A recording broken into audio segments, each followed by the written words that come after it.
Okay, so calculating the relative atomic mass, or the AR, of a sample of isotopes is relatively straightforward.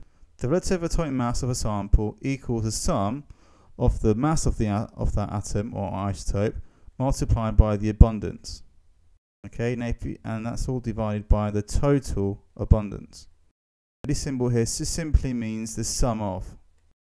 So let's go do a quick example. So for example, I could have a situation where I have chlorine 35 and I also have chlorine 37. Now some of you will be familiar that the abundance of these two isotopes is 3 to 1. Okay, so if I use this example and I use this formula here, the AR of chlorine equals, so first of all let's look at the sum of the following parts of the question. So sum of the mass times the abundance divided by the total abundance.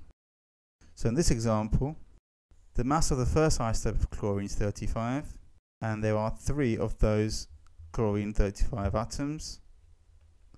And I also have another mass of 37, but I only have 1 of the isotope for this atom. And in total we have 3 plus 1, we have 4 masses that we're going to consider. So if we did this calculation, we would get a value of 35.5. Okay, so let's now exemplify this by looking at an examination question.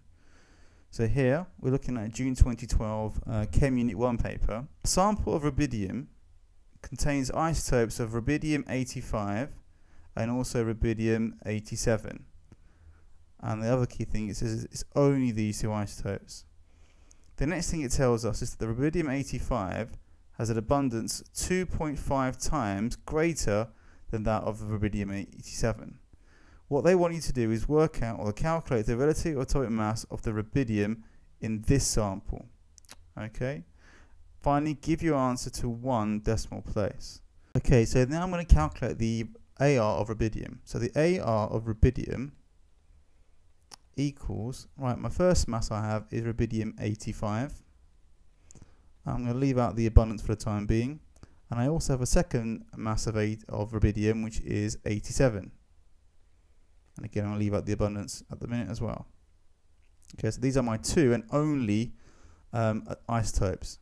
Now I also know that the rubidium 85 has an abundance 2.5 times that of 87. So if I put now here for 85, I have a 2.5 to 1 ratio.